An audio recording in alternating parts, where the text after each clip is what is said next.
Hello everyone! So today we are starting a brand new series here on the channel where we are going to take every nation and turn it into its own empire. We are going to do each nation alphabetically so you guys know which nation is coming next and so we can keep up with each nation. We'll be calling this series Empires A to Z. So that brings us to today's inaugural episode, What if Afghanistan Created an Empire? Let's get to it. So here we have the landlocked nation of Afghanistan. It is currently controlled by the Taliban, which we're going to use the color gray to help identify. Now, I don't really think the Taliban is ever really going to obtain lasting stability, so the nation will have to go under some sort of change.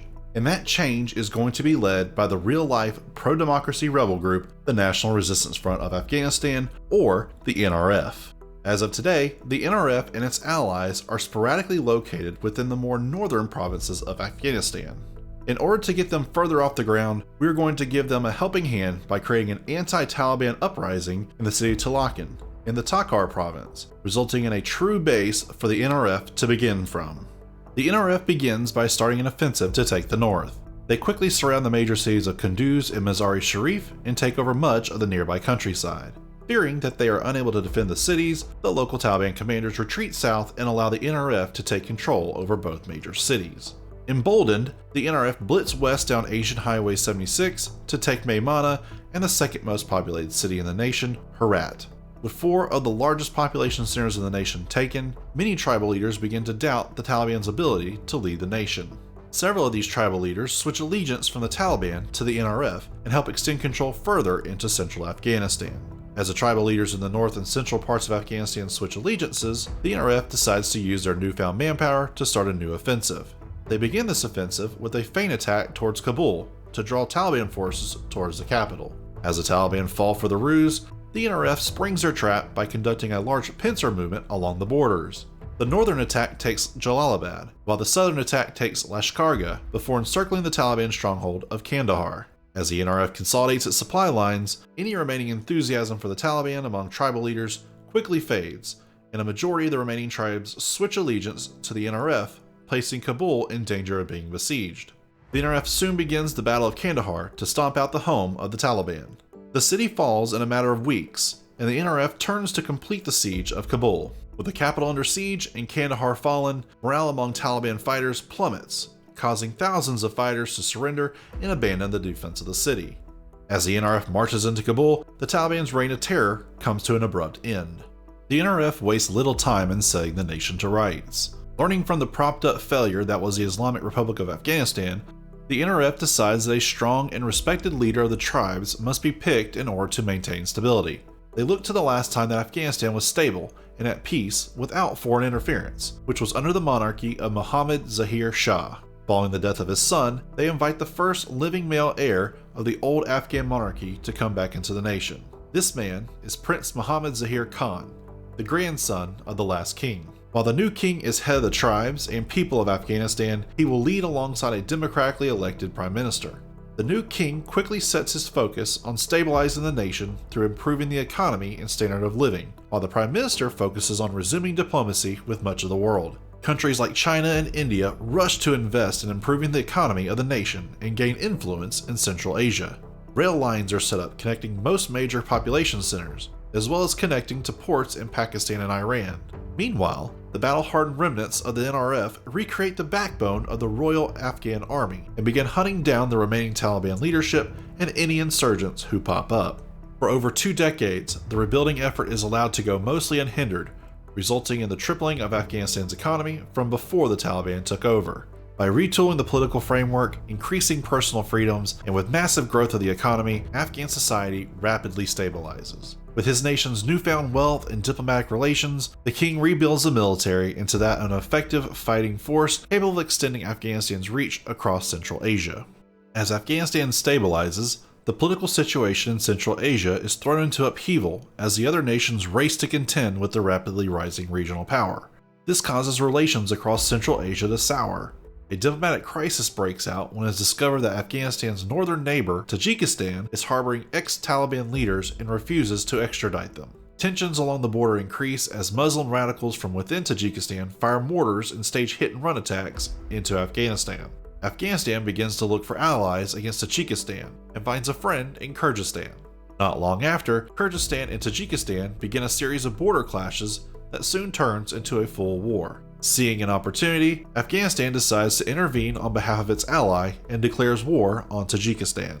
Utilizing the element of surprise, Afghanistan starts its offensive with crossings of the Panj River. Having been caught completely off guard, Tajikistan's military hastily responds by sending border units to counter the Royal Afghan Army. But with the majority of Tajik troops defending against Kyrgyzstan in the north, they are unable to provide enough strength to slow the invasion in the south. Afghan forces quickly take the province of Kutlan along the border and a majority of the Pamir Mountains in the east. With the river crossings now secure, they press on to the Tajik capital of Dushanbe.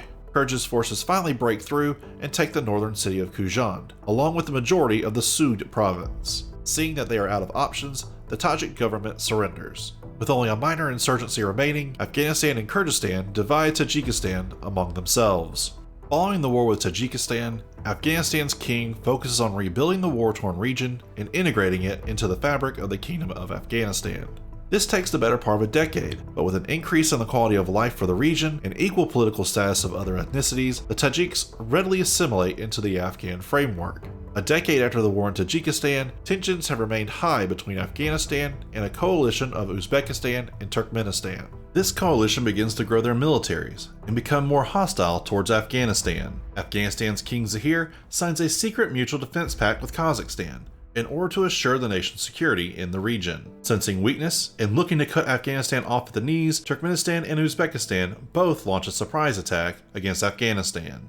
Uzbekistan opens the war by destroying the bridge over the Amu Darya River at Termez, while simultaneously invading Afghanistan's Tajik territories. Meanwhile, Turkmenistan launches its own attack into Afghanistan towards Herat. Afghan forces are pushed back but stop the inferior Turkmen army north of Herat. But the defenders west of Dushanbe are not that lucky. The Uzbekistani army quickly brushes the border defenders aside and encircles Dushanbe before driving south towards the Panj River. Following a heroic stand at Bakhtar, Afghan forces finally halt the Uzbek army's advance. It is at this moment that Kazakhstan honors its defense agreement with Afghanistan and launches an offensive into central and northeastern Uzbekistan.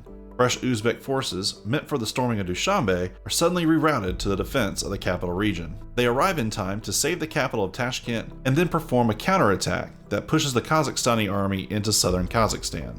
With their capital near the front line and vulnerable, Uzbekistan evacuates all capital staff to the much more defensible and centralized city of Samarkand.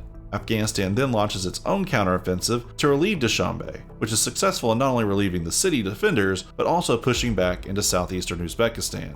Taking advantage of the divided Uzbekistani forces, Afghanistan manages to take Termez before being stopped at the Tian Shan Mountains. Afghan forces also launch a counterattack into Turkmenistan, where they quickly overwhelm the Turkmen army to capture Maurya.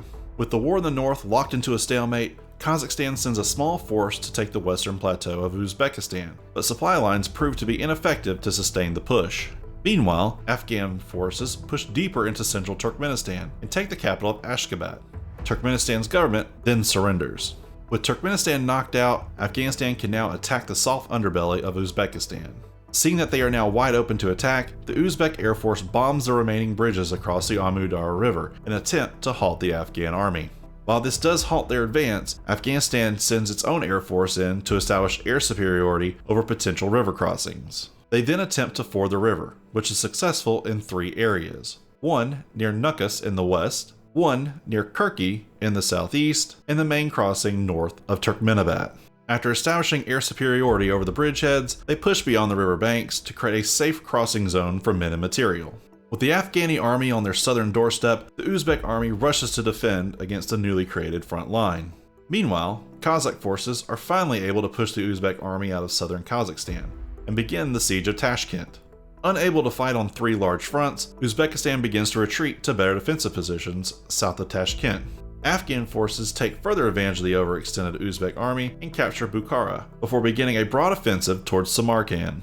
With Uzbek morale at an all-time low, Afghan troops are able to clear the Tian Shan Mountains and its new northern territories, and then begin taking large swaths of Uzbek territory. Kazakhstan takes Tashkent and begins to push Uzbek troops south towards Samarkand. Afghanistan closes in on Samarkand and cuts it off from the rest of the country. The majority of the remaining areas of Uzbekistan began to surrender to Afghan and Kazakh forces. Following a siege of 3 months, Samarkand falls and Uzbekistan surrenders to Afghanistan. With the war now over, Kazakhstan and Afghanistan carve up the territory among themselves. Kazakhstan takes a part of the Western Plateau, as well as the more densely populated north of Uzbekistan, running along a line from Adarkul Lake to the Aral Sea. Meanwhile, Afghanistan receives all of Turkmenistan and the rest of Uzbekistan. Following the war, Afghanistan now commands the primary transport routes between East and West Asia. A high-speed rail network is built, traversing the region and allowing cargo and passengers to reach markets on both sides of the region quickly. This drives peaceful relations between Afghanistan and most of its neighbors. Unfortunately, this rail network bypasses Kyrgyzstan, which results in the nation becoming the region's economic backwater and slowly deteriorates the economic stability of Kyrgyzstan. As the Kyrgyzstani economy declines, the government begins to feel pressure from the populace to do something to alleviate the situation. Before the government can respond, unrest and violent riots pop up in major cities across the nation. The Kyrgyzstani government cracks down on the unrest, causing an uprising of communist rebels to gain traction. A full-blown civil war breaks out in Kyrgyzstan, which lasts for 5 years and results in the hardline communists taking control of the nation. This new Kyrgyzstan is a totalitarian communist dictatorship, similar to North Korea. And like North Korea, Kyrgyzstan's new communist regime becomes paranoid that they will soon come under attack. They swiftly begin investing heavily into the military and start a nuclear weapons program. Nations across the world condemn Kyrgyzstan, but Afghanistan takes an active stance against the world's new pariah. After a heated exchange between the King of Afghanistan and the Supreme Ruler of Kyrgyzstan, Kyrgyzstan declares war on Afghanistan. Kyrgyzstani forces begin to attack south, but Afghanistan's border troops retreat into the Pamir mountain range and begin a stout defense of the area. Within 72 hours, the Afghan Air Force destroys most of the Kyrgyzstani Air Force and the air bases in Kyrgyzstan. With air supremacy obtained, Afghanistan launches an air assault by paratroopers and gunships, which captures the region around the Karakum Reservoir. With their supply lines cut, military leadership and discipline rapidly fall apart among the Kyrgyz army. What should have been an orderly retreat turns into an unorganized rout for Kyrgyzstan's frontline troops. Seeing an opportunity to destroy much of the Kyrgyz army, Afghanistan's air force begins to bomb the retreating Kyrgyz troops as they fall back into Kyrgyzstan.